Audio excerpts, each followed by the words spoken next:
Hello people of the world and welcome to another Skywars video. This is actually me speaking whilst editing, and these are like pre-recorded clips, so if I play good, that's why.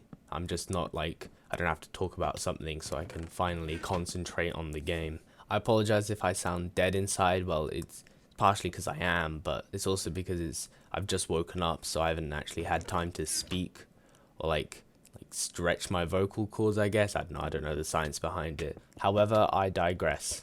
In year 7, my school takes you on a trip to Eblingham where you choose who you want to stay in dorms with, and it's overall, I gotta say, it's probably a fun experience. However, for me, I'm gonna say it wasn't as fun as it could have been. Anyway, my school, they decided to take us to France by ferry, which is, well, we could have gone by plane, but I guess there was probably no reason considering we were staying somewhere close to the coast in France. So about, I don't know, 200 11-year-olds all turn up to Dover, and we're about to board the ferry. Now, as you can imagine, probably only old people are on this ferry, considering it was I don't know, 7 in the morning when we got on. And if I just retired and was I'm gonna take a vacation to France, and I saw 200 11-year-olds board a ferry that I was about to get on, I think I'd have a heart attack right there and then and end it all. Now on the ferry there were shops, so naturally we all just went over to the shops straight away. And for some reason everyone was buying Nerf guns. So I bought a Nerf gun as well. I mean, I probably would have bought a Nerf gun if I went on that ferry now, and now I'm 15 years old, so it shows you how much I've changed. So now there's about 30 11-year-olds just roaming around the ferry with Nerf guns. As you can imagine, the teachers weren't very happy with this, so they one of them confiscated all the Nerf guns, and he just looked like a Nerf mafia mob boss. Anyway, after the whole Nerf gun craze, everyone decided we're gonna buy milk. I don't know why, but everyone just decided to buy semi-skimmed milk, and I didn't really want to buy semi-skimmed milk. A, because it's semi-skimmed milk, just get the full fat, man. It's 10 times better. I don't care if you're on a diet or whatever, it's just 10 times better.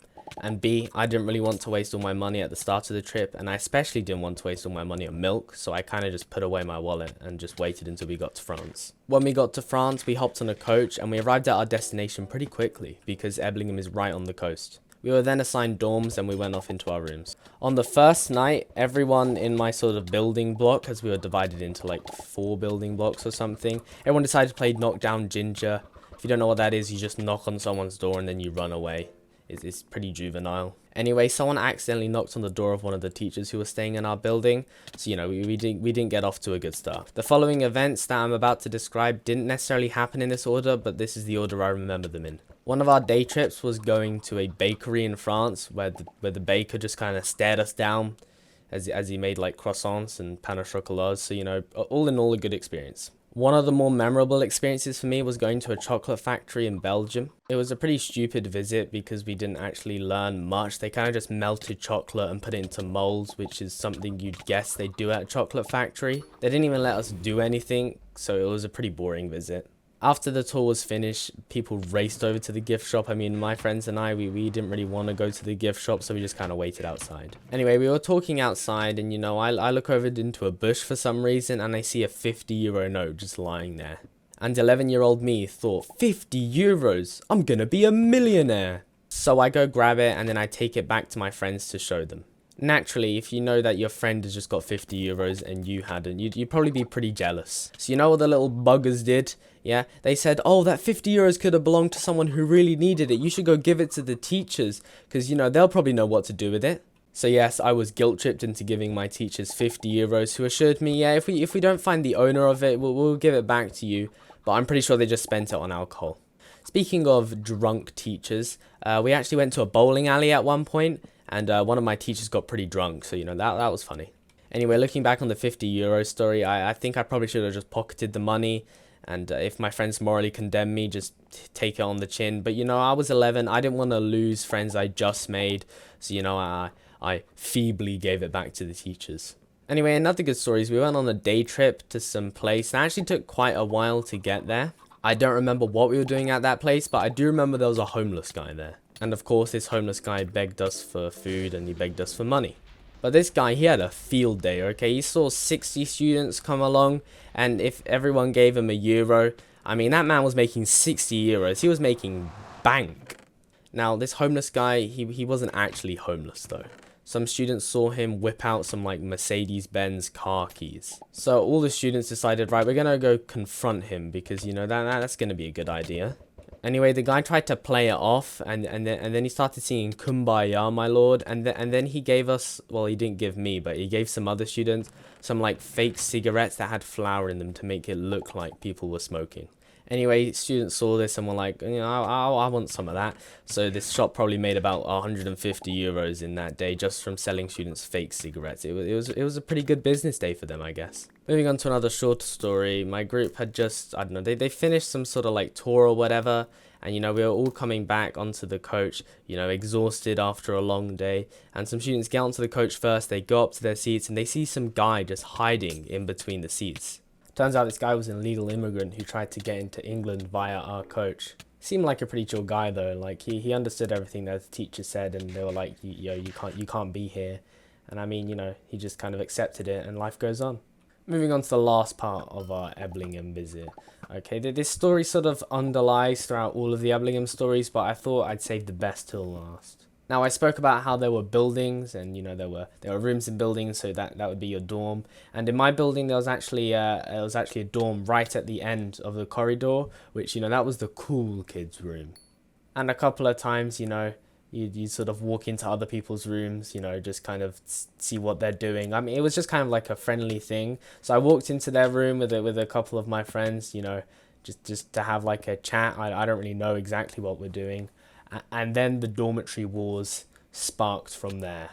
I call it dormitory wars, but it was very much just everyone versus me. Like my friends, they helped out the other side, okay? It was quite literally everyone versus me. Now my first encounter with practically being beaten up in dormitory wars was I was chilling in my dorm. I don't exactly remember what I was doing. Probably sorting out my suitcase or something, and out of nowhere these 4 kids, they just walk in and they just pin me to the ground, and I don't know, they just start like not beating me up, but sort of like, well, yes, technically they were beating me up. Now the first time this happened, my friends didn't join in, but I mean, I couldn't be sure. Ones if they turned against me.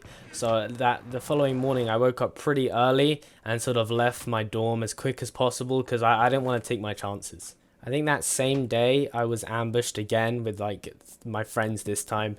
There was like 7 people on me, and if my friends weren't ambushing me, they were just kind of laughing on the side. Now I did try to fight back once because I know this story makes me sound pathetic and just it makes me sound like a victim, which you can say is true, but I did nearly fly kick someone once. I had a friend who again ambushed me, and he was running down the corridor after having ambushed me, and I walk out with my leg flying through the air. I was like Karate Kid from the movie Karate Kid. And let me tell you, that fly kick, it did kind of teach them a lesson, albeit it probably wasn't too hard, because, you know, I just can't fight at all. I just can't. But, you know, I think it made them think about what they were doing to me, and if anything, it sort of held them back even more. Either that, or they just got bored of me squealing every single time. However, that was pretty much my trip to Eblingham. I really couldn't wait until I got home because I just didn't like France anymore.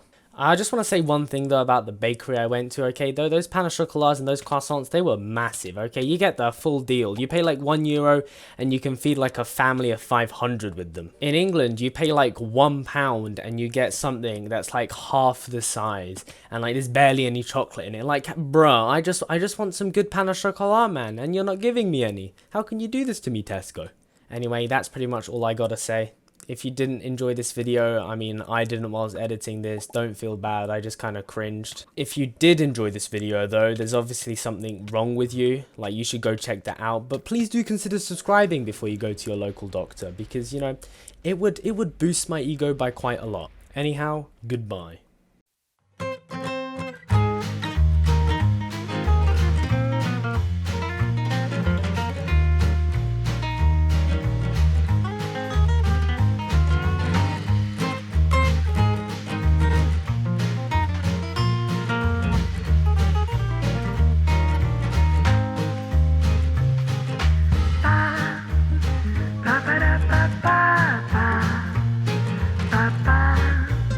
Ba ba